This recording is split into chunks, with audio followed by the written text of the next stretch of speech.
Hey friends, it's Melvin. Thanks for tuning into this episode. Here's just a few quick things I wanted to notify you guys about before we get started. First up, very soon, new episodes will be releasing Wednesday mornings rather than Tuesday. So don't panic if you don't see a new episode on Tuesday. Just wait a little longer and you'll see it in your feed. Second, we've introduced a mailbag. Check those show notes and toward the bottom you'll see a mailbag link. You'll then be able to text us any questions you might have about movies, the movie industry, or any movie/Christian related questions you might have. Then we'll respond in a future episode, so send us your questions now. Up next, Patreon polls, which are available to Patreon supporters at the $3 tier or higher, have been updated. Supporters can now suggest films or shows to be reviewed at the end of each month. The two most liked submissions will become the options for the Patreon poll, so if you want to hear us talk about your favorite movie or show, join our Patreon and start campaigning. And lastly, whether you're a new or longtime listener, please consider writing a review or rating the Cinematic Doctrine podcast on iTunes and Spotify.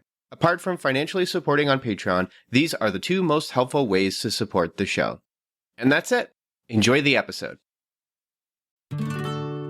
You're listening to Cinematic Doctrine.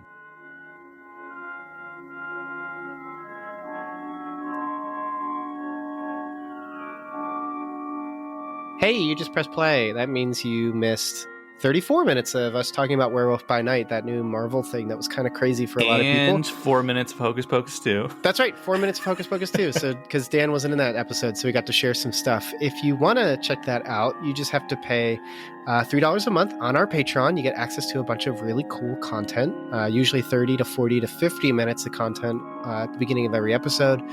And we talk about various topics, movie topics, film industry stuff, expectations, or just experiences. I think the previous episode was me going to see the Avatar remaster with what I officially heard was the variable frame rate. That's what I was complaining about. The fact that it changed from like smooth, like I guess 60 frames. I don't know, I'm guessing 48 frames. And then back to like 24. Very frustrating. But we talk about that in the Hocus Pocus episode and a lot of other stuff. But you can get that, for $3 a month. There's a lot of other perks that I typically just labor on and talk about, but I will not, because you'll hear them throughout the episode as you continue listening with a little mini call to action. So we can get into our proper episode now.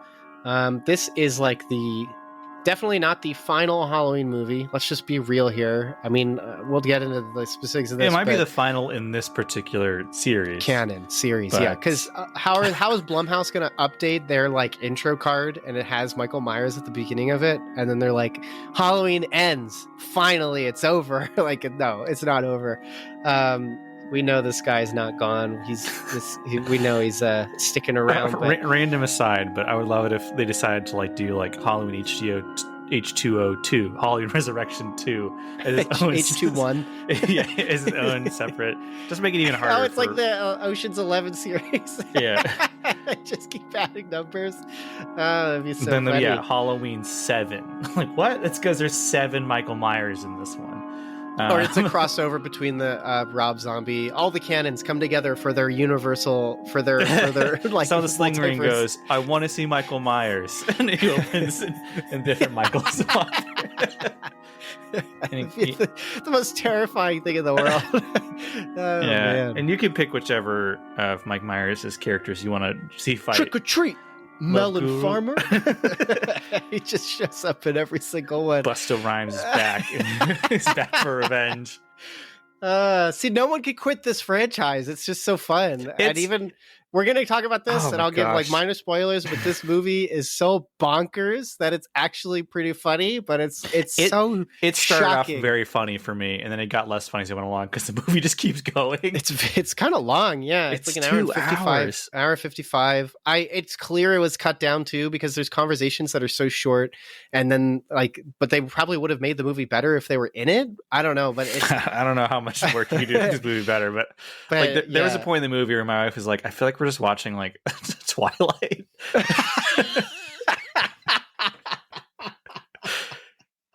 It's so true. Oh my gosh. Are you Team Corey or Team Michael?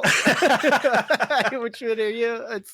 But more importantly, being a finale to the Halloween reunion trilogy quadrilogy thing, it is the sequel to our Halloween Kills episode from last year. My gosh.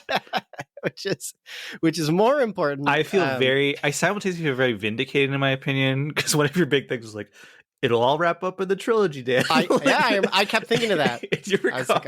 And I think we can safely say that prediction did not pan out. Totally wrong. But I will say, it weirdly retroactively makes me appreciate Halloween Kills more in certain ways, because at least that felt like it completely goes off the rails, and the ways in which it goes off the rails unfortunately set up things in this movie that makes it so bad.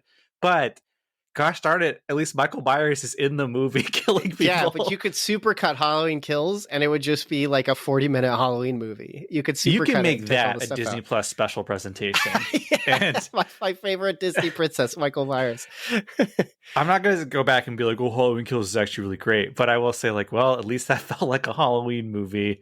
At least a good one. There's people sit there, and I've been seeing people say, like, this movie's so different. Weirdly, this movie tries ideas that they tried in previous Halloween films, like the whole like there's a new killer that was specifically set up in one of the Halloween sequels. I think it was Halloween 4 or 5. Yeah, 4 or 5 do something like that, and I haven't watched them. I have them. Or like was it Jason? Jason Part 5 has like a new Jason, something about Part 5, Spirit of Jason, or even I think Jason Goes to Hell kind of does it too. Well, where Jason Goes to Hell tries to. That one tries to be like, we're doing something new, and it's like, you just did 5 again. Like it's just in hell. Well, what if Jason was a word monster that possessed bodies and that turned into Jason when possessed, hockey mask and all? Yeah, it doesn't. That's stupid. We'll definitely have to introduce it, but it's also this movie that's so ridiculous. So we have so much to get into, from basically the beginning of the movie to what goes on. Why don't you get us started and kind of get this plane off the tarmac, because we are just like, we're basically podcasting as airplane pilots talking over the radio, and everyone in the plane is like, "Can we take off?" And babies Can we crying. take off, please? So Halloween Ends is the 2022 sequel to one of Melvin's favorite films, Halloween Kills. It's not my favorite, but I think it's a fun movie. It is directed by David Gordon Green, as the previous trilogy. It also lists Dan McBride as a writer, as with the previous trilogy. It also has writing credits from Paul Brad Logan and Chris Bernier. It also lists like 1 million producers, including Jamie Lee Curtis and John Carpenter. And I have no idea how much this kind of feels, and at times almost like a Jamie Lee Curtis like vehicle vanity project. Yeah, but I don't want to say vanity project in like a very negative connotation. I think she has a very clear idea of what these movies are about that I don't think necessarily mesh with what everyone else wants them to be about. It is the 13th overall installment in the Halloween franchise. It is the quote unquote final film of this particular trilogy, and it's marketing itself as the end of all Halloween movies. But this is like the 3rd or 4th one of these to do that. Yeah, so it's not whatever. Give it a year and they'll announce like the next one. Yeah, well, we'll see. Probably James Jude Courtney will come back, because I think he's very good as Michael. Like, he gets the physical performance down. He does. I did like his performance as Michael. This was, oh my gosh. So Halloween Ends picks up kind of right where the last one ended, but like in a weird way where like they don't address some of the very weird things that happened. Because if you remember, Halloween Kills ends with Michael Myers becoming the invincible embodiment of evil itself, just by being shot, stabbed, and horribly murdered by everyone in the town, and then he escapes, as he often does. Also, after the whole town had ganged up to chase an innocent man to his suicide, which they then don't do anything with either. He's turning us into monsters. Yeah, it's so funny. It's so bad. This movie picks up Halloween Night 2019, where we see a new character named Corey Cunningham. Get used to him, because he's actually the main character of the film. Yeah, he's babysitting a young boy, and they're watching the movie The Thing, which is just a giant like mind warp, because it's John Carpenter, a filmmaker in this universe as well. Did he make a Halloween film?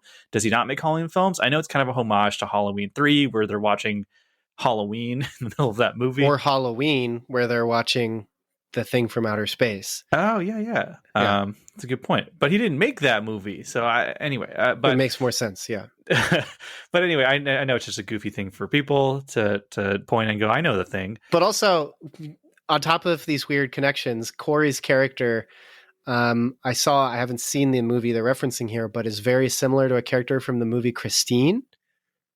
and his last name apparently is the same as one of the characters there. Yeah. And his character development is very similar to a character from the movie Christine. Again, I have not seen it, but yeah, it's there's a lot of weird things that, like, if someone if Jason Blum goes so far as to say this is an original movie, it's not. It's like it's taking so many ideas from other stuff and putting it there, which is fine. I think that's totally cool. But yeah. Anyways, that's weird.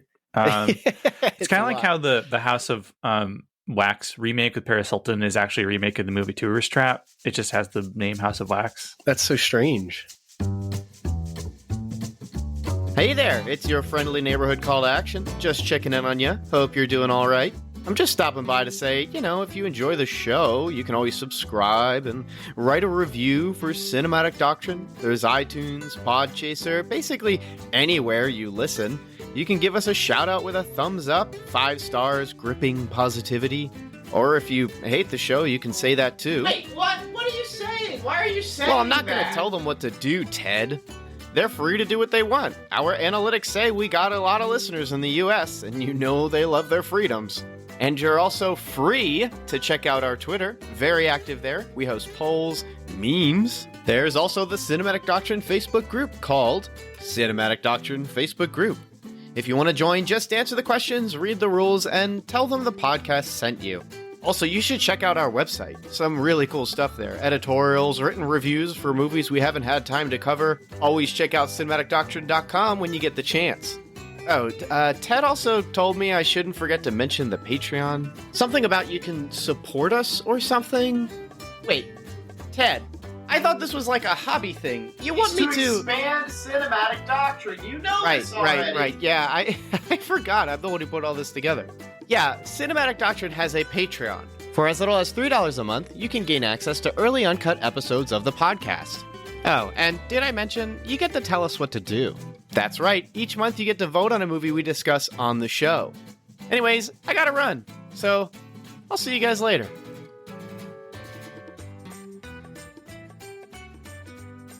This all, like, it's as this is unfolding, my wife and I are talking and going, because they start doing the Michael Myers thing where he gets up to do something else, he leaves a knife somewhere, and then Michael Myers, like, music cues start playing, and the kid isn't anywhere, the front door's open, and where she's like, you think Michael's going to finally break his rule and kill a kid? Do you think that's what they're going to do? And I'm like, He's already killed a kid. Well, like... But you mean on screen? Yeah. Okay. But then anyway, so they're playing, the kid locks... Turns out he's just messing with Corey, locks Corey in the attic. Corey is trying to open the door, and he kicks the door open, and he kicks the kid so hard that he flies over the railing, down like multiple flights of stairs, and just dies. And he dies in a very kind of graphic kind of way as the parents are coming back home and see their kid plummet to his death. And our whole theater freaked out. It was a packed theater, by the way. It was totally and completely packed. And everyone just freaked out. It caught me off guard. I thought it was just going to come rolling down the steps. But nope. I don't know how it couldn't catch you off guard. Like, who was like, you know what's going to happen? Well, I didn't think he was going to... I suspected he was going to, like, fall down the steps and be injured or something. Yeah. And I thought the scene would continue and then Michael shows up or something. But no, it was just like the parents come home, they open the door, they ask where the son is, and then the son shows up, but not in the way they thought. Yeah. I thought because he's holding a knife, he'd kick the door open and he would, like, hit the kid in the face. And the kid would be, like, visibly injured. And then, like, it would cause some sort of confusion. Yeah, something like that. Exactly. What sets in motion is that for the rest of the film, Corey is, like, an outsider because he's the guy that killed a small child while babysitting. And you're about 40 minutes in the movie where it's just about Jamie Lee Curtis is working on her novel, which is very funny. Yes, because her writing it's basically a comedy scene. It's like, let him inside of us, backspace. Let it inside of us, backspace. Whoa. Let evil inside of us. Like, it is like a comedy scene. And just a reminder, these two writers and director did comedy before, so it's sort of like silly. Like, I don't know. I thought that was really funny. But yeah, at first it's like she's reading the voiceover, and some of the lines were causing my wife and I to groan. And then it cuts that it's like it's part of Jamie Lee Curtis's, like, Laurie Strode's book, and it's like, see. The movie writers aren't bad writers. The character in the movie is a clunky writer. And so, like, she runs into Corey. She pities him for reasons that completely befuddle me. Her, like, daughter is, like, attracted to Corey. or whatever. I don't know. I can't remember what the family relationship. The daughter was Judy Greer. The granddaughter is Allison. Granddaughter, sorry, yeah. But for reasons that completely like elude me, like because a bunch of bullies, because Corey is an adult that gets bullied by high school students. yeah. And it's one of the most strangely, like, clearly some executive was like, we want one of every current teen in a friend group. And so all these, like, these four wildly different teenagers were all friends together, despite having very nothing, progressive, like, seemingly in common as friends. To the point where every time one of, like, the jock character does something, the other character's like, don't do that. Why are you doing that? And it's like, why are you hanging out with him? Right. It's like, what are you doing? But they bully him, so he gets injured, and then Laurie Strode shows up, slashes the kid's tires, and then he goes to the hospital where he meets her granddaughter, and they immediately are smitten with each other, which makes no sense, because, like, he's covered in blood, he's a known, like, kid killer, and he displays no visible charisma, but she just immediately likes him for some reason. And yeah, but he's good looking, Dan. I mean, I guess it's in the eye I of the can fix him, Dan. Yeah, it's also like, I can fix him kind of thing. He's just misunderstood. It turns out she's completely wrong. And they were like 40 minutes in the movie. I clocked it. I paused the movie. 40 minutes in is the first time we actually see Michael Myers, because you just forget that this is a Halloween movie at a certain point, and you're just like constantly waiting for something to happen. And it's really funny because it just keeps being this like rom-com with Halloween as a backdrop, where there's scenes where Corey takes Laurie Strode's granddaughter on a motorcycle and they're just driving at night. And it's like, and she's they're embracing vibing. him from behind. They're vibing. so vibing. And like what sounds like music from the Twilight movies is playing, like a like good that song. like atmospheric awesome. indie pop music. And we're just like, what is this movie? When does the movie start? When does Halloween happen? Where is Michael? Where is Michael? Every time Michael's on screen, other characters should look around and say, where is Michael? And finally, the teen bullies come back to keep bullying him, and they throw him off a bridge, and he gets dragged into the sewers underground like it's a Stephen King novel. And he comes face to face with Michael Myers, and they look into Jesus' eyes, and he perceives that empty, evil stare that's been a kind of thing in the Halloween films. John Carpenter said that what inspired him to write the first film was he visited a psychiatric hospital and he met like a teen like killer, and he looked into his eyes and he saw absolutely nothing. He just saw emptiness and evil or whatever. And that's kind of the thought behind the Michael Myers character. And I guess he sees the same thing in this Corey character. And then the rest of the film is just Corey becoming like a new Michael Myers. And so they try to do a thing where it's like the town creates monsters. People are mad at Laurie Strode because she keeps goading Michael Myers on. It's not a clever script. There's just scenes where characters say what the movie's about. One of which is like, is evil made or is it born? And stuff like that. Yeah, everyone has soliloquies. I will say this. I saw a great tweet before I saw the movie. Someone tweeted, they're like, Halloween ends as if like David Lynch got to make a Halloween movie and he just forgot to put Michael Myers in it. And this really feels like a strange episode, a Halloween themed episode of Twin Peaks, where this town, Haddonfield, is filled with nothing but really strange, over exaggerated characters who, as my wife pointed out, all have different accents. Everyone sounds like they're from a different part of the country. Oh, really? That's so strange. I didn't notice that. Yeah, like one character will have a southern accent, another character will have like a Minnesota accent, and then like Laurie Strode has no like everyone talks in like weird like Laurie Strode has cadences. Protagonist accent. Yes, she has that. What is it called? Like the General Atlantic, whatever, the one they teach you in like radio school or whatever. Yeah. Everyone is exaggerating and strange. Like Laurie Strode walks out of a grocery store, and someone's like, "Did you buy something good? Did you buy something good to make you happy?" And it's just like who is this person? And then it's like the relative of a character from the last movie who you think is dead but isn't. It's just filled with these strange people, and it just keeps going. And then there's just Corey's just killing people. He starts trying to emulate Michael Myers, and then it's kind of going in one direction where you're like, I guess he's going to become the new Michael. And then the whole thing with Halloween is that it's evil creates more evil, and there's a cycle of violence, and we all can't stop it. And then spoilers. There's a weird scene at the end of the movie where he tries to kill Laurie Strode. He fails. Laurie doesn't kill him. Then he just kills himself. And then Michael Myers just comes back. And then he has a showdown with Laurie Strode because you got to have that in your Halloween movie. And then she actually succeeds in killing him. And then in what is a good final scene, like I think this is a good scene it's just, if you stuck it onto a different movie, it might work better, where the whole town comes together for a funeral procession for Michael, where they like tie him to the top of a car, drive to a graveyard, throw him into a trash compactor where he explodes like a grape. And it's so funny. I laughed at theaters. It's so funny. And we're not touching upon all of the weird scenes. There's this weird scene with a radio DJ. There's all these weird scenes where Corey is like trying to assert himself and try to be a killer. He has like a weird like mentor bromance thing with Michael, where he gets another person who's like antagonizing down the sewers, and he teams with Michael, where Michael's like his boxing coach, kind of like behind him, like in it while they work together to stab this guy to death. And then Michael gets power from stabbing the guy more and more. Just so many strange scenes. And I have described every scene Michael Myers is in. He is in one scene where he looks in Corey's eyes. He is in another scene where they kill someone in the sewer.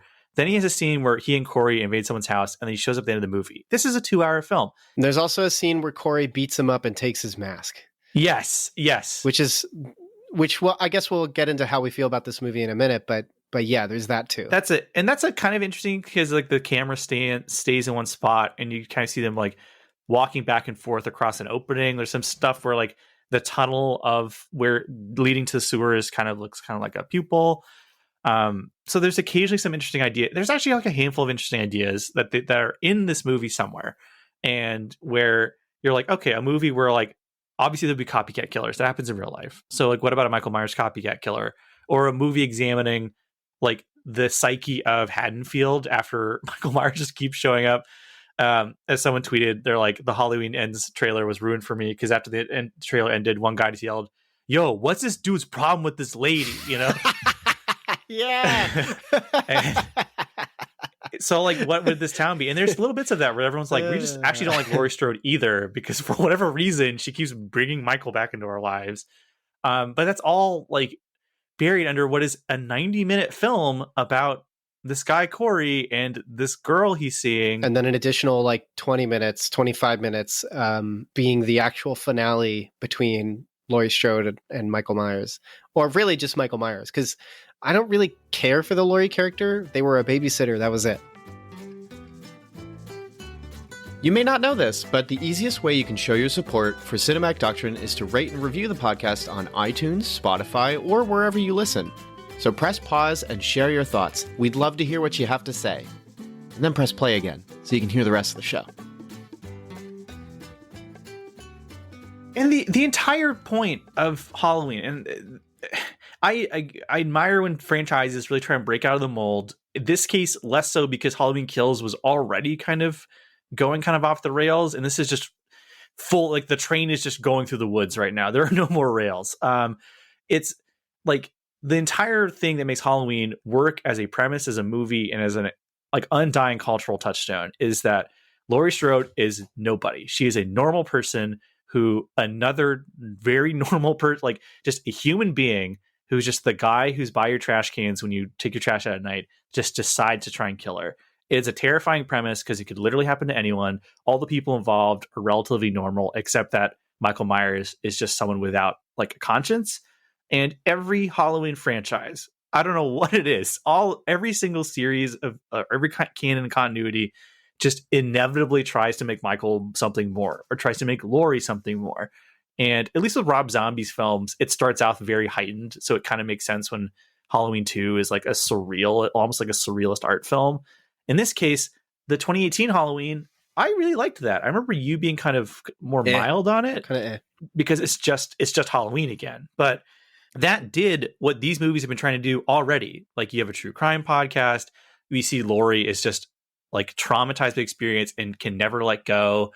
Like, she is a doomsday prepper now. Like, that says more about like her level, like the whole concept of like trauma and the cyclical nature of violence and how these events changes forever. Like, that said more about that already. Halloween Kills like goes so far in the direction that like, you know, it becomes ridiculous. And this is just something crazy. So strange. Like, it is, you kind of have to see it for yourself just to experience how strange it is. But it also, like, the novelty for me wore off about an hour in, where then there's another hour left and you're just like, oh my gosh, like, how is this still a movie? How is this still going? Like, and how has Michael not been in this movie almost at all? and I'm not like a weird franchise person where like I get mad when you change anything and like you gotta have Michael because you gotta have Michael. But like Michael's also kind of the central figure of the film. Like He's charismatic as a killer. Not because he has any personality, but because he's interesting to watch. And so yeah, like from his mannerisms, the way he Right. operates, this thought process. But like what I'm saying is like he's an ever-present force in this movie. Like the movie is still kind of about him because Corey's basically trying to emulate him. All of the characters are who they are because of Michael Myers. So like they keep drawing attention to the fact that he's not around, which just kind of makes the whole thing not work. And my wife and I were talking about this. We're like, we think the movie would have been greatly improved if instead of like Corey kicking a kid down the stairs, like if the opening of the movie had instead like actually connected him and Michael in some way. Yes. I thought they were going to have like a reveal later where like he didn't do it, Michael did, but then Michael like left him. And that would have been the initial scene of when Corey at some point interacts with Allison and said, did Michael ever not kill you? Like, did he ever leave you? I thought it would have done a flashback where it turns out that was Michael the whole time. And he just left Corey, and then Corey like couldn't, because when Corey is being put into the police car in the beginning of the movie, I'm pretty sure he's saying it wasn't me. He's saying like it was it was an accident or something.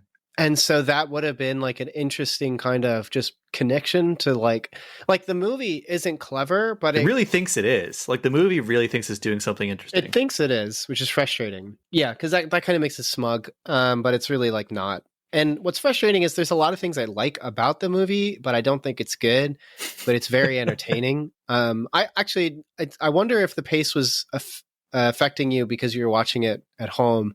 Because I'm guessing, I think that's what you did, right? Like you yes, because it simultaneously released on Peacock, right? Which is kind of its own thing. Like I know some people really don't like that at all, but like the movie's doing pretty well theatrically. It's already made back its budget. Peacock has a really good selection, by the way, for horror. Yes, just like last year. It's really impressive. I don't know if anyone's checked it out, but it is something I definitely recommend. It's kind of blowing my mind how good it is. Yeah, I actually found the pacing of the film really good. I actually felt like this movie was like a success for editing in terms of getting you like I felt it was so quick, like watching the movie from beginning to end, despite the content. Because this is also like just like the last one, very brutal when it gets to the violent stuff, and yet they only really show like 2 or 3 kills, and like one of them was Michael. Yeah, which is awesome. I laughed. I was the only one in the theater, but I laughed at that. I thought it was so funny because it's just so like over the top. First, they like very viciously like cut him up, basically. But yeah, he's like already dying, and like so he's like, slashing him up, and it's pinned down to a kitchen bar, and like it's so funny because like him being eviscerated like in the machine is ceremonial, but like his actual fight scene in the kitchen is not. Like it's so funny. I actually thought that scene was pretty good. I thought the fight was pretty entertaining. And like as he's like dying on the table, he like holds her hand. Yeah, and like this got my wife, like I think it disgusted her because it was so over the top, but like he's already got his neck cut, and it's like so graphic. He's got both of his hands like pinned down. His one hand was choking Laurie, and then at some point it was knocked down. And then Laurie grabs his hand and just like cuts his arm. And it's just like, it's almost like, it's just so much. It's so funny. It's some of the most like gratuitous violence that's like so like steadied and focused.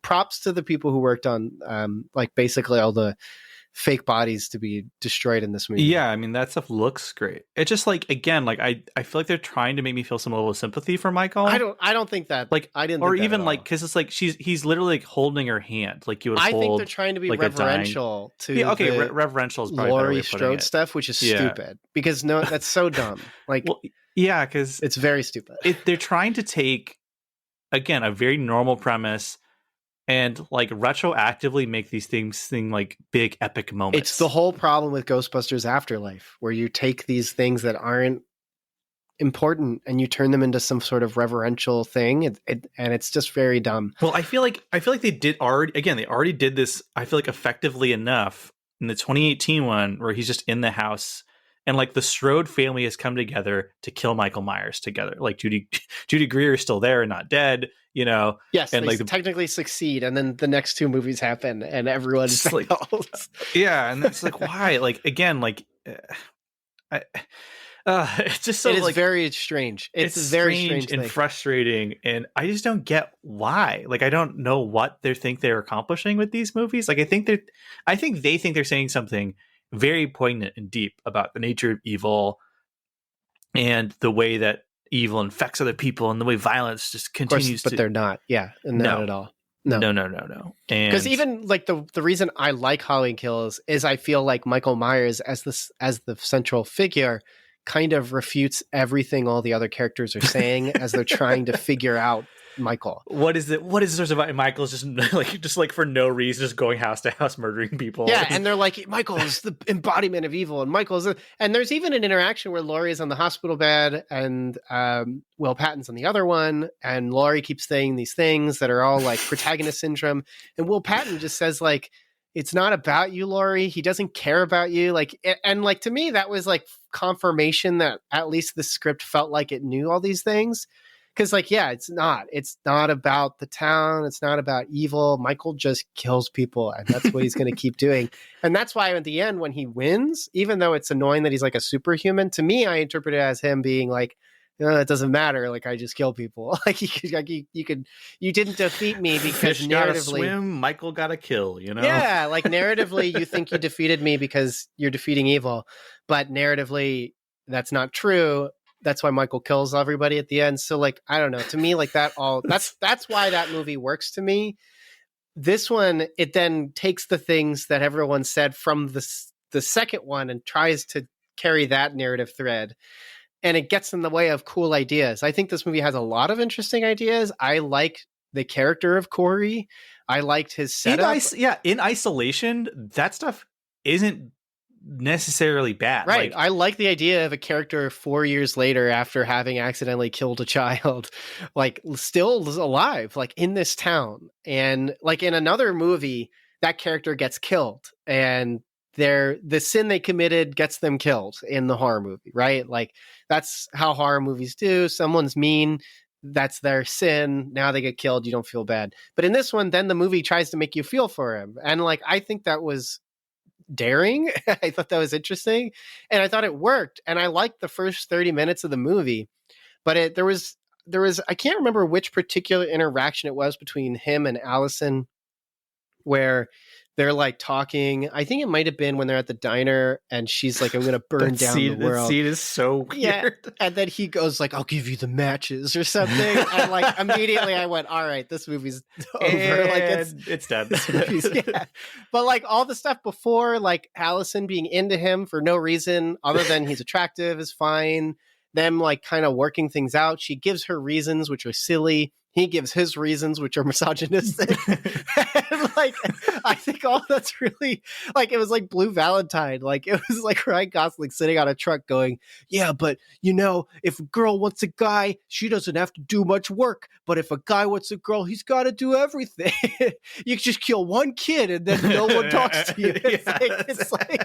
It's so funny. But like all of that, I like was so weird. And like the weird romance of like essentially two potential killers. Because at the end of the 2018 one, they kind of zoom up on the knife that Allison's holding. So they kind of set up this idea of like maybe which I kind of like the motif of like anybody can kill, anybody can do bad things. That's kind of cool. But like this idea of the two of them having a stupidly weird relationship would have been interesting. But then like after he decides to go kill people, they just stop being like together. Like all of their scenes are separated. And it's just really weird to me. Enjoying this episode? Grab that share link and tell your friends. Word of mouth is the most effective way for a podcast to reach new listeners, so don't be shy. Share the episode wherever you can. I even like that he goes, I killed someone, and she's just kind of okay with it. Like, I thought that was so strange. Well, I thought she was thinking he was just talking about the kid. I thought that too, because he doesn't just explain it, and then they go to the house to further like, okay, he's not telling the truth. But like, I thought all that was interesting, and I like the old old man Michael stuff was cool. The fact that he's weak and old is interesting because it's also refuting like he's not the embodiment of evil. He's just a guy. Yeah, which like he's barely recovered. He's probably got like gangrene. Like he's just old and dying. And then the fact that like someone described it as he kills someone and levels up. Like I like that stuff. Like that all is so weird. But then like the movie's just kind of like so full of itself. Everything with Laurie Strode is annoying. Even in the theater, like when she's doing the fake killing herself, like someone in my theater just out loud, "Oh, we're doing this now, huh?" I'm just so frustrated with the movie. And it was just like, it was constantly this film that's just annoying. But it also, for me, I liked all the really weird, bizarre stuff. And then also the violence is so rough that it's actually kind of like, it wasn't offensive to me. And like the movie, I think wants to be cynical, but it's not. Like Smile was this year's cynical movie. But like this movie trying to be like, if everyone can be evil, we can all be evil.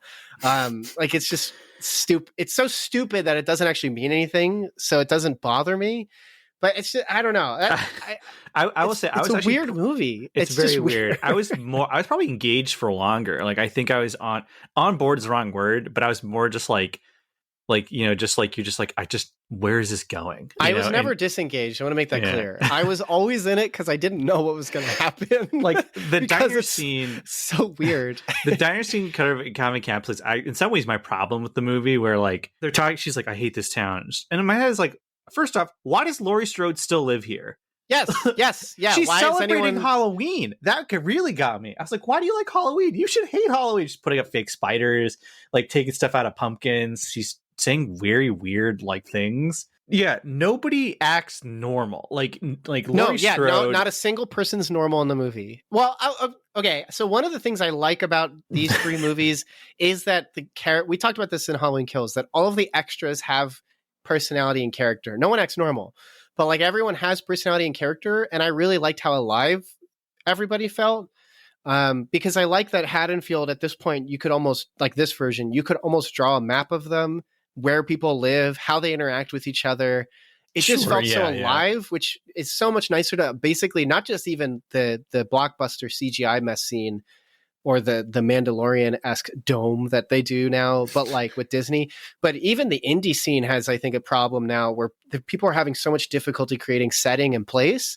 And I just really like that these movies had all that. But yeah, it's also like not real. Like everything's so heightened and strange and bizarre. And it's very off-putting, I think, for a lot of people. But for me, like that stuff I really enjoyed. I like that this place feels so real and like if one, like I could almost see a sequel by a smarter writer where Michael kills everyone who works at a grocery store, and then everyone in the next movie, that was our only grocery store. What are we gonna do for food? like Evil dies tonight. Evil dines tonight. Like it's just like that's what I like. Hi, I'm Jeffrey Strode, grandson of Laurie Strode. If you want a unique dining, wouldn't that'd be interesting? Like one of her like grandchildren tries to cash in. Yeah, because they don't care. Like they're just so distanced from it. It's like kids who like make jokes about 9/11 at this point because it's like I didn't live during that. I wasn't even. I'm 17. Like I wasn't even born when that happened. Yeah. Yeah. But like the diners, they do that in the first movie actually in 2018. Yes, where they compare Michael Myers' killing to school shootings, which again. It might be a little heavy-handed, but that said way more about what they're trying to talk about than anything in either of these two, than Halloween Kills or Halloween Ends.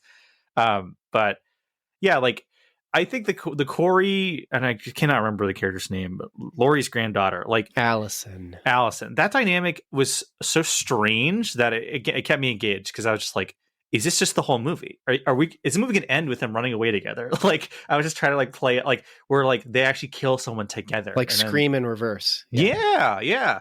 And then like the diner scene really encapsulates what's weird about it to me because like there's a strange thing where that guy comes over and he's trying to talk to them, which I think was her cop dad, like an ex-boyfriend. No, it was something. Like was it an ex-boyfriend? Because she looks so young. Andy Manichak just looks so young, and then he looks like 38, like balding, like he just looks like an old guy, but I think they imply that they dated, and that's why it's so disorienting. I also had difficulty, but it's a guy that's annoying them. So, and then like they're like talking about how much they hate the town. He's like an incel fit. He has like an incel he fit. screams at the guy in the middle of a diner, like, oh, yeah.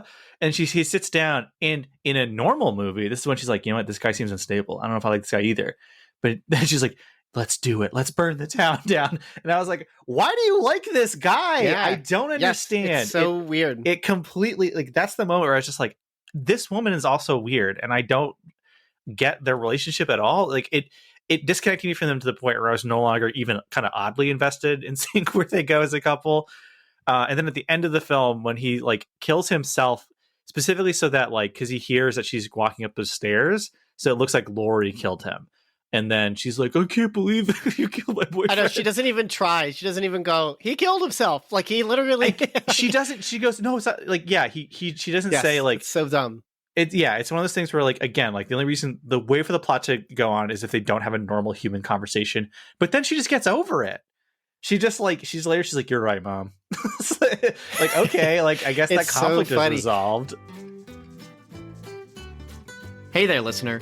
Want to influence the podcast? Head on over to patreon.com/cinematic doctrine and support the show for $3 a month.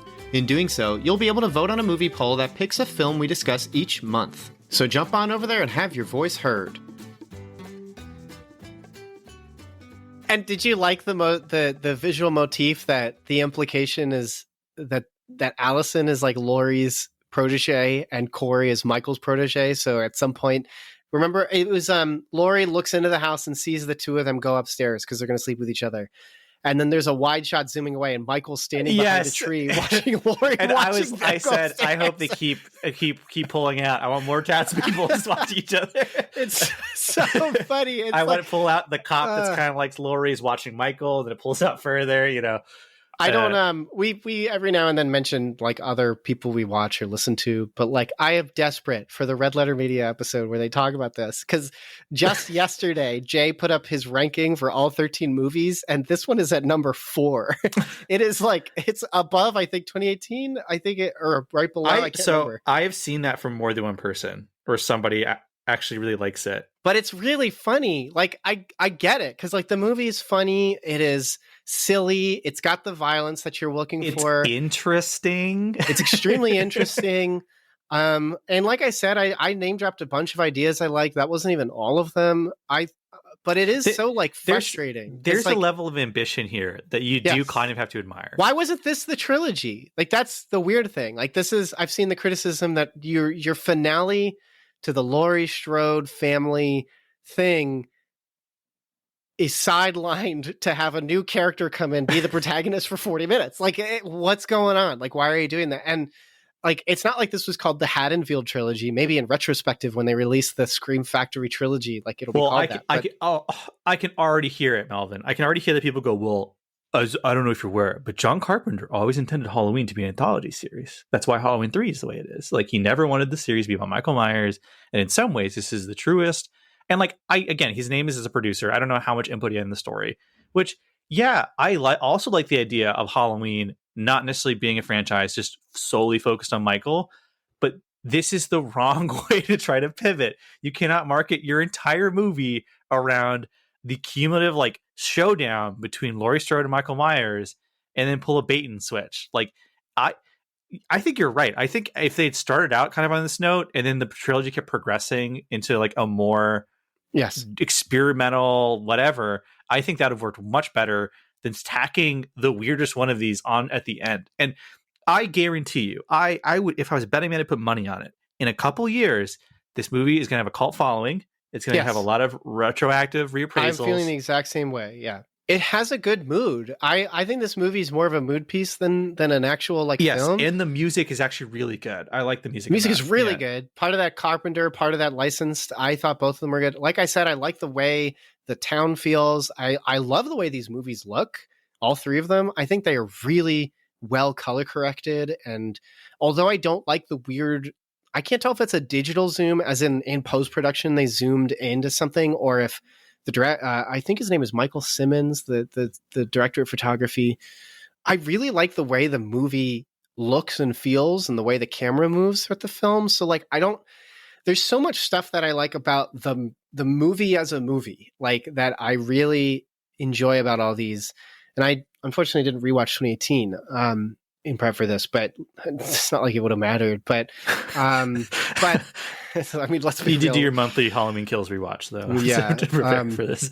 Yeah, I did watch the extended, by the way, a couple months ago. I thought it was fine, but it made sense that they cut some stuff. But okay. And they initially wanted to shoot them back to back. They did. I'm pretty sure they did shoot them back to back. I don't think this one was shot post-COVID or after. I think it was, I mean, with this many extras and that much stuff going on, I can't imagine this was a post-COVID film. But that's true. Yeah. Like, I think it's like I think someone else has pointed this out. Like, part of why so many of these movies feels kind of like they exist in empty voids is because of COVID. Like, yes, they really that's been a big thing lately. And then studios realized they could save a lot of money doing that. So they just kept doing it that way. Yeah. And it's frustrating because I don't know. I think these movies feel good to watch, even though the content of them is very frustrating and abrasive. But it's a great example of like failing at one of the core things you need to make a movie good, which is I don't think these characters are any good. Like Michael Myers' portrayal is good, but like that's because he has no character. because and then and that's kind of cheating because this is Michael Myers as a character is one I'm already predisposed to liking because I'm familiar with him. And I don't like what they've done with Laurie Strode post the 2018 one. And even then there's kind of some iffy stuff in that. Like, and so like, yeah, I'm watching a rom-com about two characters that I don't like or care about at all. And the townsfolk are interesting and they're quirky and they're amusing. And they do feel more real in a sense than a lot of other films just because they're so memorable.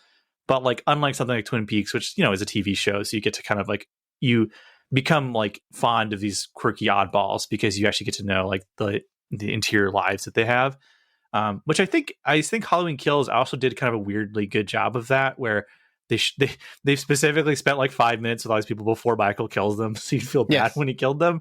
God rest the souls of Big John, Little John, who were sorely missed at this movie. Oh my gosh, yeah, because the thing is, like, the quirky townsfolk in Halloween Kills, some of them just felt like good, nice people. Like this movie, it has more in common with the Rob Zombie film in that regard, where everyone kind of feels gross and like mean, and like, which is kind of like oddly kind of the point, because there's the opening montage where you see all the other like things that happen on Halloween. My wife keeps laughing every time she goes.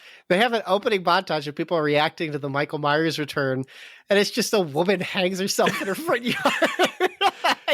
It's really terrible stuff, but it's just like so funny. Look at how he's infected the town. You know? It's so stupid. It's so stupid. It's like, I guess, but if that was the case, then shouldn't there be more than people than just Corey running out stabbing people? Like, that would be kind of an interesting movie, right? Where multiple copycat killers are trying to kill each other. Right. It turns out that like the doctor and the nurse aren't coming together to like sleep with each other, but they're actually going to do like a MGK drink your own blood thing or something stupid, like, or just like terrible. Like, for those who don't understand, Machine Gun Kelly and Megan Fox apparently drink each other's blood. For those who are just very confused by that sentence. Yeah.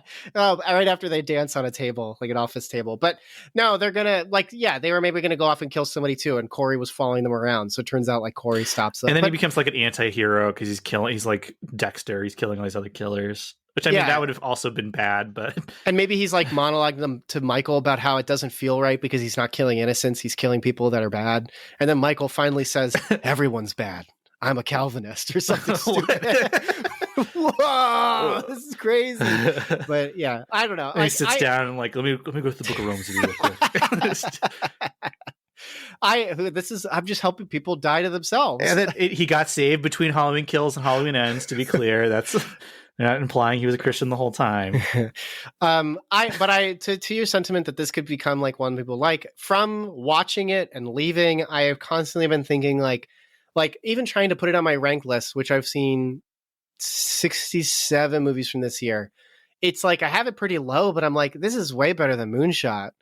This might be better than Moon Knight in terms of entertainment. Like, this is because I'm so far away from Moon Knight, so it does have that problem. Well, it's a pick your poison thing, right? Like, are you picking between something that's like fully competent, like they had a story, they executed it, they did all the stuff they want to do, versus something that's like extremely memorable and there's a few standout elements that you really like, you know? Right? Because like I don't know, like when we watch movies, we now watch them in ways that aren't like typical. So I'm watching it in like such a broad way of like setting, tone, theme, risk, weird performances, weird ideas, kills, stuff like that. Because like it is funny to essentially like a scene that has the gall to just like wide shot a guy getting his head crushed into a radio machine, and then like Michael looks for scissors, cuts off a guy's tongue. Just the radio keeps playing, and like it just stays there for so long that the tongue is flipping, and I just started laughing. That's not Michael though, right? That's Corey. Right, it's not Michael, it's the other guy. Which also I like that like the movie convinced me that it could be anybody wearing that mask, and I'm cool with it. I'm like, all right, I guess like I'm fine. Like it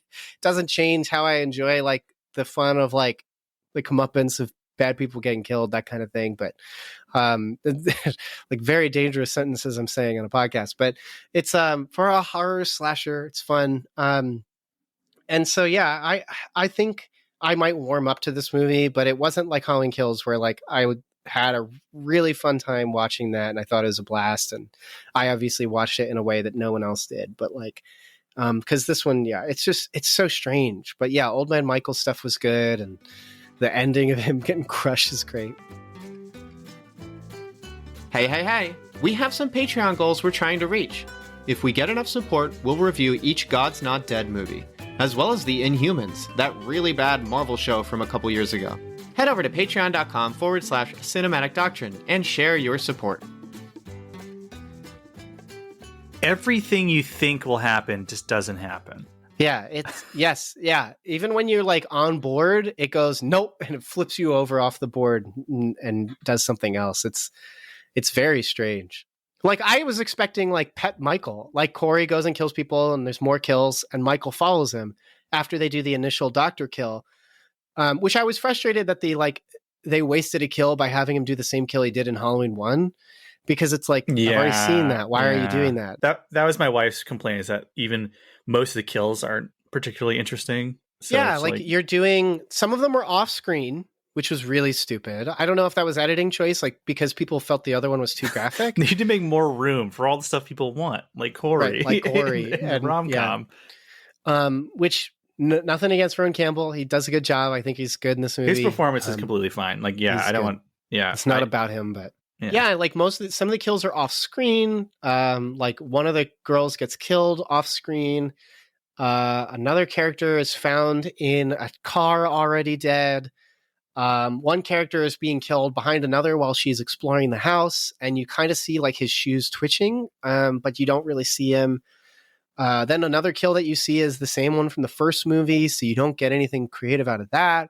And I want to be clear, like sometimes it's not just like, oh, I want to watch people die gratuitously, but it's like how they are done. So Halloween Kills, when he's testing out the knives, like that is not just a graphic kill and it's exciting in that way, but it's also telling us something about what's happening with the character. And like there's ways in which these things can work. Plus it's also kills or release attention, just suspense and tension. So to just not have them is like really weird. And so like I didn't even feel like this film succeeded in like satisfying that itch of going to see the movie. And then like it would just have weird violence that's like just so bizarre, like the tongue cutting. And then man, this movie even has, I think it was Allison who called into the radio to be like, why are you exploiting Laurie Strode? Don't you know when you stare into the void stares back? Oh my gosh. They actually did the Nietzsche quote. I was so like, oh my gosh. It's like, so yeah, funny. When hunting monsters, be careful not to become a monster yourself. So funny. It's so just like, hey, so... do you get it? Do you get what we're going for? Yeah, when Laurie, she's talking to Allison, she goes, I saw his eyes. He let the evil into him. There's that great scene where he's like, she looks out a window. He's standing like Michael Myers did. Because that's what happens when you let evil in. You start acting like Michael Myers.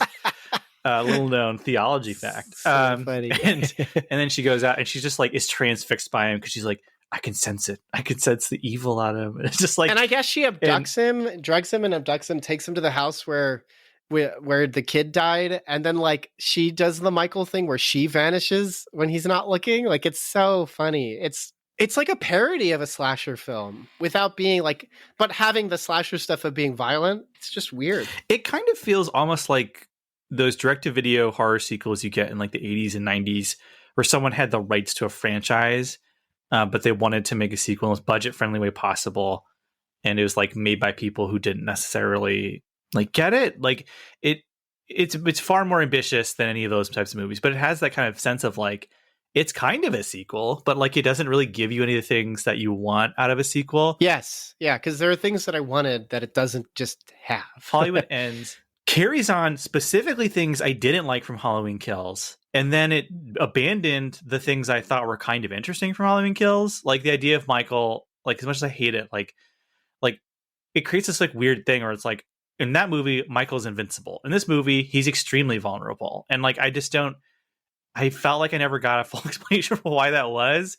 Like you can infer They some burned things. down his house, and all he wanted to do was stand at the window. But then if his house is gone, where's he going to go? Like that would be interesting. Like I don't know why these people still live in Haddonfield. I could not get over that. Why doesn't Lori move?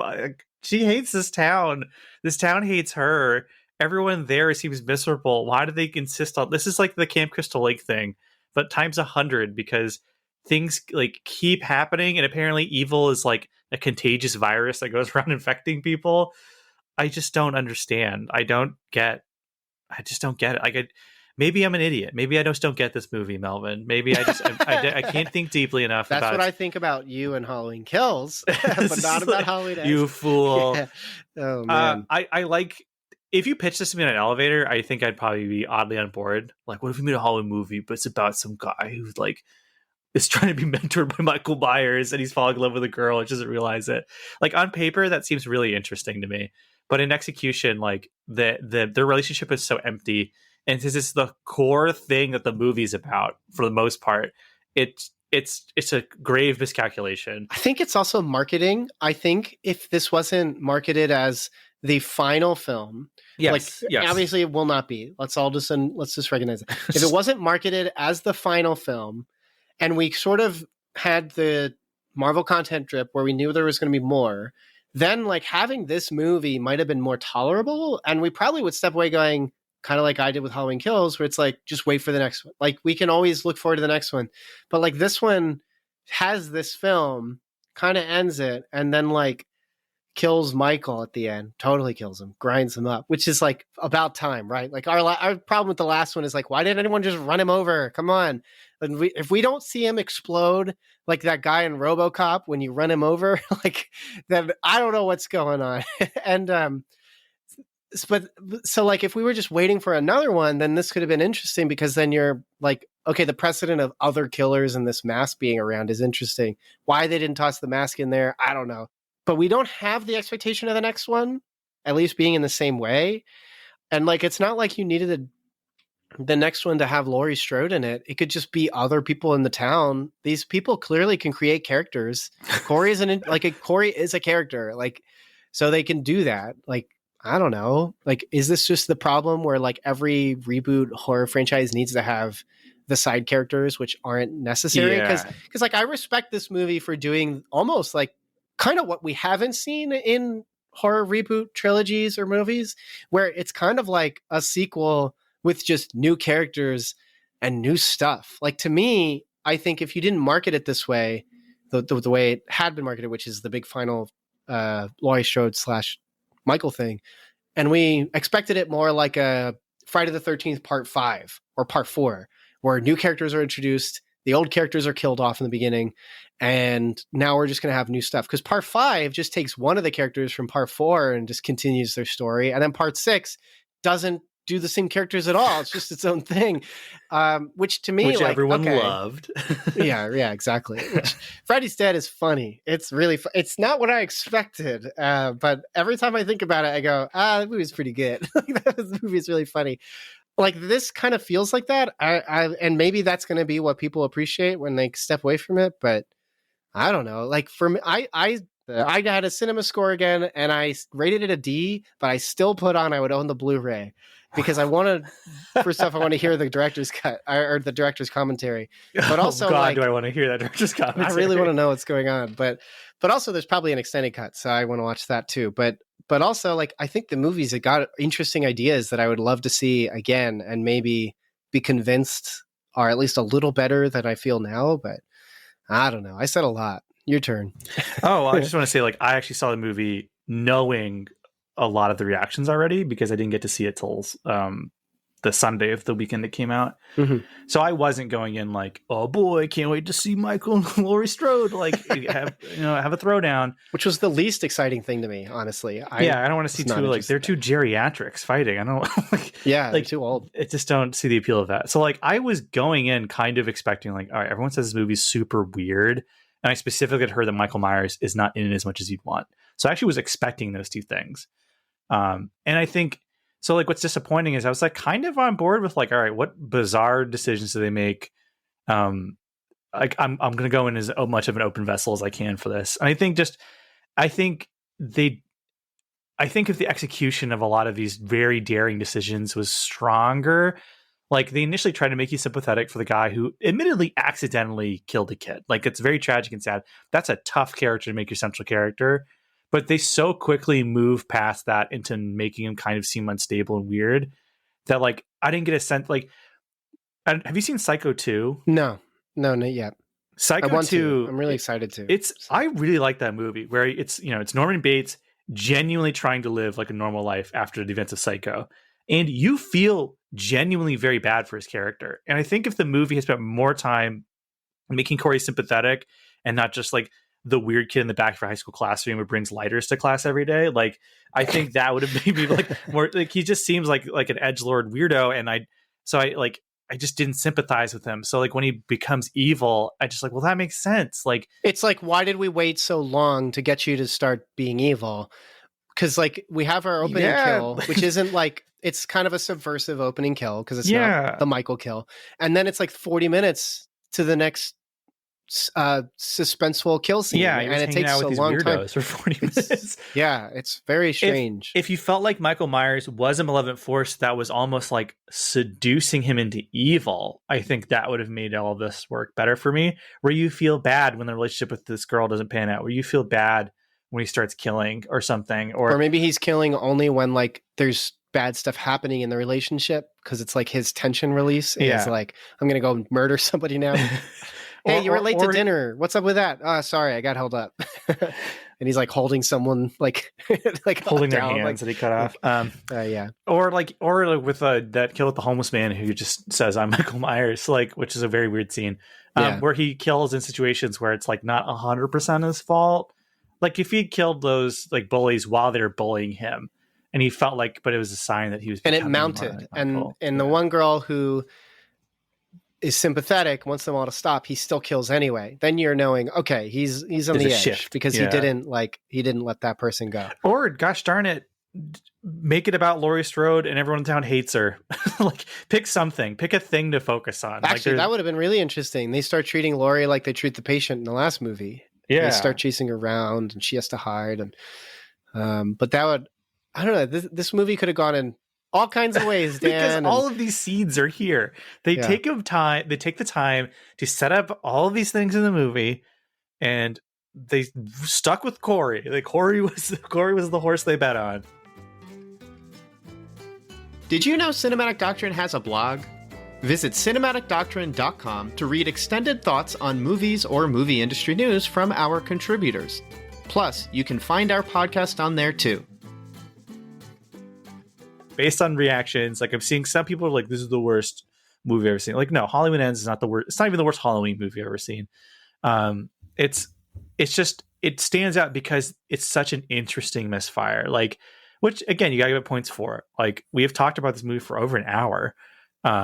And it, because like the ways in which things go wrong and the mistakes it makes are far more like engaging than, if they made like a Smile 2 and it was just the same movie again and everyone's smiling and whatever, like it definitely gives you more to chew on than a lot of the Halloween sequels, a lot of other like Puppet Master 4 or whatever. Like there's more here than those, which Puppet Master is also on Peacock. So overall, it's weird. Like I didn't like the movie.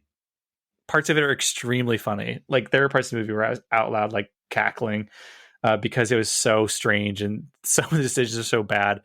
But at the same time, like I would struggle saying it's not worth seeing. Like if you're a Halloween fan, you'll see it.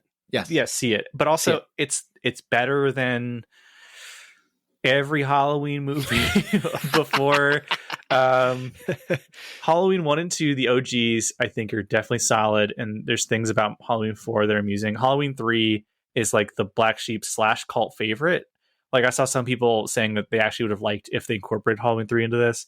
Like, if in the last like 20 minutes, like the Shamrock jingle played and a bunch of people just died all of a sudden. It cleverly did, because the color font is from 3, and then the film itself is pretty subversive. So like, Yeah, it in a way it kind of is that. But yeah, it's I am struggling with it too, in the sense that like I don't hate the movie. I think it's interesting. I don't think it's good. I specifically said I think it's bonkers bad. yes, But bonkers is like good. Like, to me, that means it's kind of funny. Like, it really is. Like, it's, I talked about Werewolf at midnight, at night, kind of being strangely excessive, in a way that's just weird. You have to support on Patreon to kind of hear what I mean specifically. $3 a month. Cinematic Touch on Patreon. Check it out. But this is like funny excessive. Like, it's super over the top, but then also like it's not. Like I said, there's like kills that are like cut back compared to Halloween Kills, which is like pretty rough, and good, but like rough. Like, you get a head crushing scene. You get like a tube in the neck. That movie's wild. But like, yeah, it's a weird movie. I think I'll probably rewatch it and enjoy it a little more, because I'll be on board with what it's doing. But I think it's frustrating that it's mostly just vignettes of ideas. Like, it really is a movie that's just sort of like, here's an idea. I'm bored. Here's another idea. I'm bored. Here's another idea. I'm bored again. And it just keeps going. And then it goes, oh, right, we have to do Laurie and Michael fight.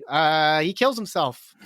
And like, even like Allison coming home to see that is so like incidental. Like, it seems Catherine was like, I think he was trying to do all his kills and then meet with Allison, but he got held up. And so like, that's why that happens. Like, but it's so accidental. Like, it's just weird. And so like, I don't know. It's a weird movie. And I do suspect like maybe an extended cut answers stuff. And unlike Jurassic World having an extended cut, which is just criminal, this one I'm really interested to know, because I almost want to just know what ideas they chose to cut versus what they kept in. And I just like the aesthetic. I think I don't know what it is about DGG's work here, but I just kind of enjoy it. So I think he's a good director.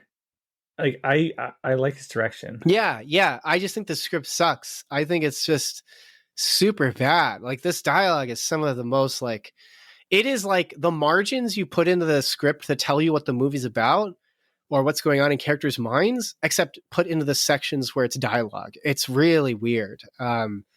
So I don't know. I think, yeah, if you're a Halloween fan, you'll kind of enjoy it. If you're a movie fan, I think you'll enjoy it because it's weird. Like, that alone makes it interesting to dissect. But it is an hour and 55 for Dan. That was a slog for me. It was extremely fast. I didn't really know the climax was the climax, because I just felt like the movie it's paced extremely fast, but it doesn't have any buildup. Like, I don't know where the movie's going, so I don't really know. Like, the trailers tell you there's a big ending. The movie doesn't tell you that at all. Like, it really seemed like the ending was supposed to be like Allison and Laurie versus Michael and Corey, but like, then it doesn't. That's another idea actually, but it just doesn't go there. So I don't know. But watch it with friends. Definitely, if your friends can stomach violence, because this violence is crazy, but definitely watch it with friends, because it's probably a fun one to laugh at. I don't want people to I don't want it to sound like I'm recommending the movie. I think if it sounds interesting based on what we've said, I think it's worth checking out. But for me, like the funniness of it kind of wears off after a while. Mine, it was like amplified. It got funny. It just kept getting funnier. I could see both. I could see both experiences, because it just keeps making stranger and stranger decisions. For me, someone who kind of is a fan of the Michael Myers character, that's when it's kind of just got a little frustrating near the end. Yeah, he's barely there. I just want to push back on the idea that this is like the worst movie ever. It's the worst, it's whatever. Not. I think people are just very taken aback by how strange it is.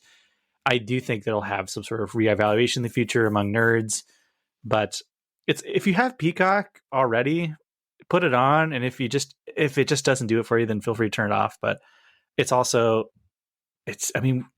we just keep talking about it, which I think means something, but it's bad, but it's also like inspiring. You're gonna have a new sermon series, and you're gonna start with like how this movie inspired you to do some new things with your Bible reading. I don't know. It's so inspired. That's awesome. I don't know. I guess we'll go into recommendations. What else we got? I mean, that's kind of it. This didn't cause the debate that Halloween Kills produced, and also that movie is much like. That's more obviously funny.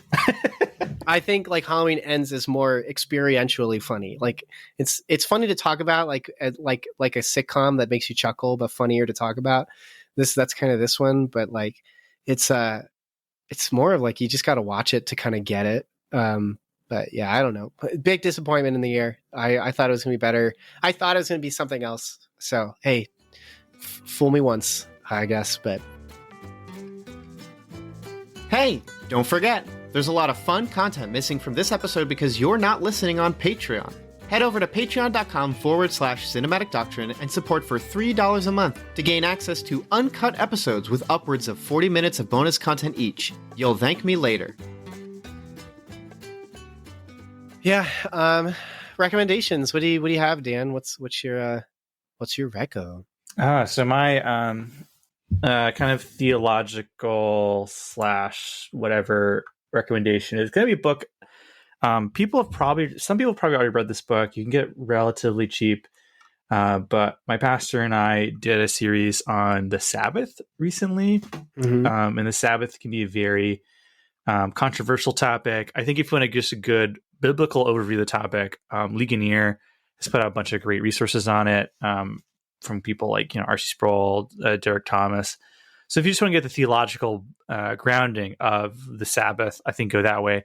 And then depending on how you feel about the topic, you can go from there. I know there's some strict Sabbatarians out there. I know there's people that don't honor the Sabbath at all, whatever.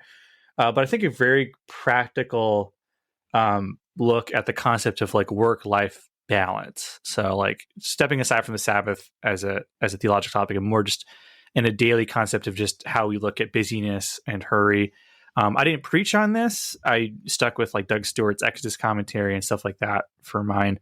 But it's something that was supplemental and helped me kind of think about like just the daily concept of how we balance work and rest. And like, because I think as a culture, and this is something universal across most cultures, like we tend to value hard work really heavily. We look at like workaholism tends to be one of those things we don't even look at as negatively. Like we really tend to praise people who work a ton of hours a week or never take a day off. But I don't think that's biblical. So a book that I think really helps with kind of looking at that is called The Ruthless Elimination of Hurry. And it has a long How to Stay Emotionally Healthy, Spiritually Alive in the Chaos of the Modern World. It's written by John Mark Comer. It's just a really great practical look at like the way in which we process busyness, the way we process like working and like the healthiness of it, as well as he is a Christian. So he incorporates a lot of that in his writing. So there's a lot of great little tidbits in there. Like, for example, he points out that the life expectancy for Seventh-day Adventists is 10 years longer than most people. Oof, and I'm not advocating for Seventh-day Adventism, but I'm just saying like they take the Sabbath very seriously. And so they actually like did the numbers, and their life is extended almost exactly by the number of Sabbaths that they take throughout their life. And so just like interesting things like that. And like how they look at how people tend to actually be more productive in a big picture sense when they take more breaks versus people who keep trying and trying and trying. Yes. I tend to stay away from what I consider Christian self-help books, as I tend to think they take like pop psychology and just slap Bible verses on them.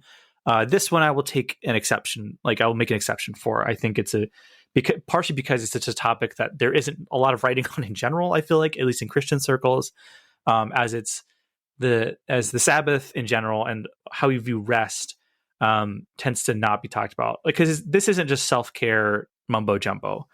This is actual like practical like structure of your life, a biblical look at how we look at rest and how you can do that in sort of like also an easy like way in your life. Because I think also we tend to look at making changes as these big overarching things. Like the typical example is the person who decides to diet, and so he wakes up one morning and decides he's not going to eat any carbs anymore or something, which just isn't useful. Like that just doesn't happen.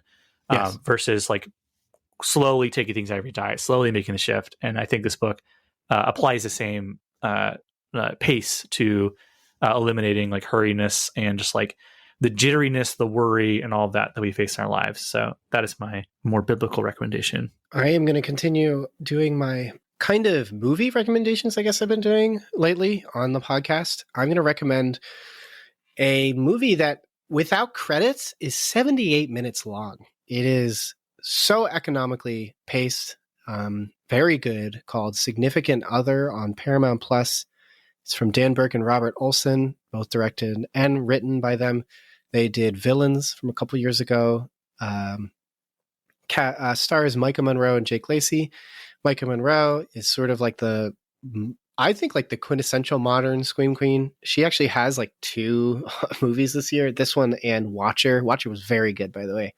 And then Jake Lacey is from the last season of The Office, and he actually gets to do some comedy stuff here. And I almost feel ashamed that I said that, just because it's a light tonal spoiler of what happens in the movie, but it is very, very good. Again, well paced. It's so like, I was talking about like editing being a good thing here in Halloween Ends, but that's almost because like the editor is like compensating for the rest that went wrong in post and production, in pre-end production. This one is almost like from the beginning, it seems like it was really refined and trimmed down to what just is important, and then also is just, it doesn't overstay its welcome at all.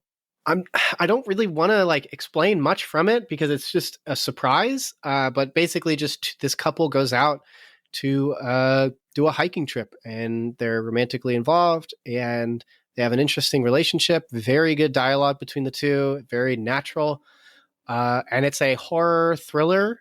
It's very neutral. If you watch The Ritual, it kind of looks a lot like that. Although it's not like copying that at all. Although Significant Other definitely has its influences, which even to mention them kind of spoils a bit of the film. It is streaming on Paramount Plus. I actually do recommend getting that month or the trial just to watch it. I think it's good. It's 74 minutes, and it being a good 78 minutes, it being a good movie makes it well worth your time. And I don't know, support your local Scream Queens. Micah Monroe's great, so she's really good. Scream Queens. Yeah. Who's a Scream Queen in your town? Micah Monroe. Yeah, this is good stuff. Definitely check it out. And then since you have Paramount Plus already, you might as well watch Invader Zim, which, by the way, still includes all the hidden bloody gurs. Paramount did not take them out, so that's fun. You also watch all of Star Trek, which is on Paramount Plus. That's right. Yeah, they got some good stuff on there. So I had another recommendation. I was going to recommend Deuteronomy, not the Book of Deuteronomy. I mean, you should read the Book of Deuteronomy. You mean like from Cats? Or? No. Gosh, no. As part of preparing for you get a double dose of Bible recommendations, and this one's more expensive. As part of preparing and talking about the Sabbath, one of the commentaries that I read is from Peter C. Craigie.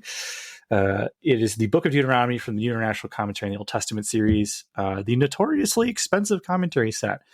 However, it is relatively inexpensive online. You can find about $30-something, which isn't too bad. It is extremely scholarly, well detailed. The Nikot series does great with language, does great with historical context. They do a good job presenting all sides of different viewpoints. For example, we'll talk about the authorship of certain books like the Book of Isaiah, which I used both Volume 1 and Volume 2 of their Isaiah commentary. They do give a good, even-handed look at all the authorship options that are there, while still leaning towards conservative scholarship, which I definitely prefer. They go really in depth as far as like the commentary they provide itself. Anyone who has a Nikon volume will tell you that it's usually like 4 or 5 times the size of the book they're commenting on because of all the notes and details. It can be a bit dense, and it can use a bit of technical language. So people tend to recommend that you first look at a easier, like go with the expositor set, go with a more personal application type commentary, then move towards a Nikot type volume. But the Book of Deuteronomy is, I think, one of the best on the book that is out there. I consulted multiple sources in the Book of Deuteronomy, and this is the one that I ended up just using almost exclusively.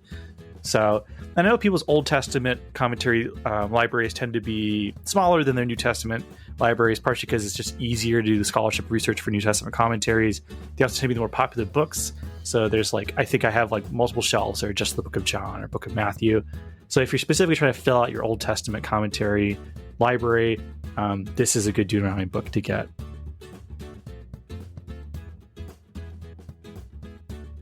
Thanks so much for checking out this episode of Cinematic Doctrine. If you enjoyed this episode, consider leaving a review and subscribing to the podcast. And as mentioned before, Cinematic Doctrine has a Patreon. For as little as $3 a month, you're opted into a once-a-month movie poll where you decide a movie we discuss on the podcast. There are other unique benefits that come with supporting the podcast, so be sure to check that out at patreon.com/Cinematic Doctrine. A special shout out to those who support at the Art House Theater tier on Patreon. Thank you so much, Mom, Dad, Melanie, Shirleyan, and Thomas. You guys are the best, and your continued monetary support is greatly appreciated. Until next time, stay cool. Want some Cinematic Doctrine swag? You're in luck. We've got 3-inch Cinematic Doctrine logo stickers exclusive for Patreon supporters. Perfect for your travel mug or laptop. Head over to patreon.com/Cinematic Doctrine, link in the show notes, and choose the Independent Theater tier. Doing so will net you other perks too. But let's be real, the podcast stickers are the coolest perk. So get yourself some podcast stickers by supporting on Patreon.